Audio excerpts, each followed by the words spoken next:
پیارے آقا صلی اللہ علیہ وسلم کا ایک عجیب واقعہ۔ حضرت عبد الرحمن بن کعب بن مالک رضی اللہ عنہ فرماتے ہیں کہ ایک دفعہ حضرت جابر بن عبداللہ رضی اللہ تعالیٰ عنہ پیارے آقا صلی اللہ علیہ وسلم کی خدمت میں حاضر ہوئے۔ آپ صلی اللہ علیہ وسلم کو انہوں نے سلام کیا۔ آپ صلی اللہ علیہ وسلم نے سلام کا جواب ارشاد فرمایا تو حضرت جابر رضی اللہ عنہ فرماتے ہیں کہ میں نے دیکھا اور محسوس کیا کہ پیارے آقا صلی اللہ علیہ وسلم کے چہرے انور میں کچھ تغیر سا ہے، کچھ بے چینی ہے۔ تو میں نے سوچا کہ آپ صلی اللہ علیہ وسلم کے چہرے انور میں یہ تغیر، یہ بے چینی صرف بھوک کی وجہ سے ہی ہو سکتا ہے۔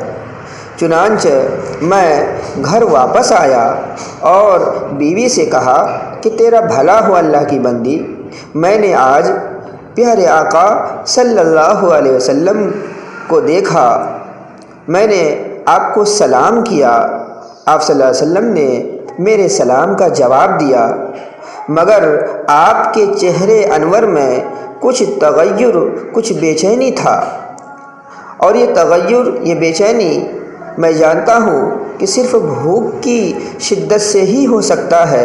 پتہ نہیں پیارے آقا صلی اللہ علیہ وسلم نے کتنے دنوں سے کھانا نہیں کھایا ہے، اب دیکھو گھر میں کچھ ہے کہ نہیں۔ بیوی نے کہا بخدا ہمارے پاس اس وقت اس پالتو بکری اور بچوں کو مشغول رکھنے کے لیے کچھ معمولی سا توشہ ہے، اس کے سوا گھر میں کچھ بھی موجود نہیں ہے۔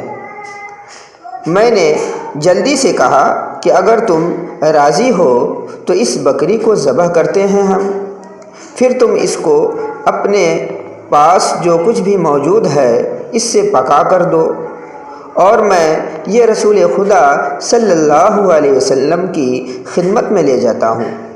بیوی نے کہا آپ جیسے چاہیں، بالکل ٹھیک ہے۔ چنانچہ میں نے جلدی بکری ذبح کر کے دی۔ اس نے اس وقت موجودہ سامان سے پکایا، پھر آٹا گوندھ کر روٹی پکائی۔ میں نے روٹیاں توڑ کر شوربے میں ڈال دی، سرید بنائی اور بکری کا پکا ہوا گوشت اور سرید لے کر رسول اللہ صلی اللہ علیہ وسلم کے پاس پہنچا۔ آپ صلی اللہ علیہ وسلم کے سامنے جب میں نے یہ چیزیں رکھی تو حضور صلی اللہ علیہ وسلم نے ارشاد فرمایا جابر یہ کیا ہے؟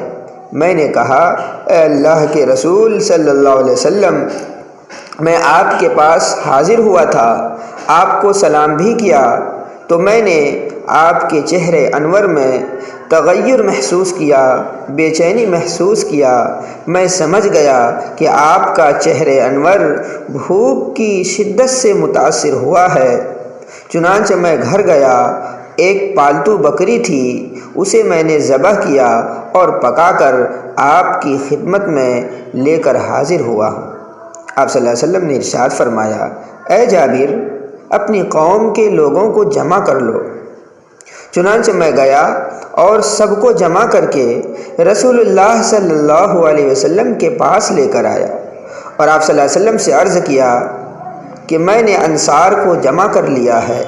آپ صلی اللہ علیہ وسلم نے فرمایا ان کو مختلف جماعتوں کی شکل میں یکے بعد دیگرے اندر آنے دو۔ میں نے انہیں مختلف جماعتوں کی صورت میں گھر میں داخل کیا، اور گھر میں سب میرے لائے ہوئے کھانے کا سامان یعنی کھانا پینا جو تھا اس کو کھا رہے تھے۔ ایک جماعت شکم سیر ہو کر باہر آتی تو دوسری داخل ہوتی، یہاں تک کہ سب لوگ کھا کر فارغ ہو گئے تو میں نے دیکھا کہ برتن کے اندر کھانے کی پوری اتنی ہی مقدار ابھی بھی موجود ہے جتنی میں لے کر کے یہاں پر آیا تھا۔ آپ صلی اللہ علیہ وسلم نے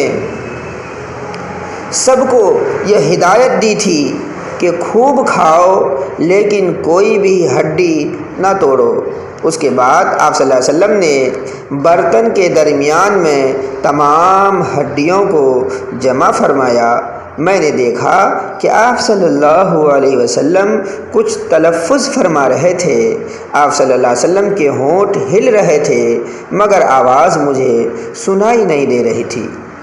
یکایک میں نے دیکھا کہ میری ذبح کردہ بکری اپنے کانوں کو جھاڑتی ہوئی اچانک کھڑی ہو گئی۔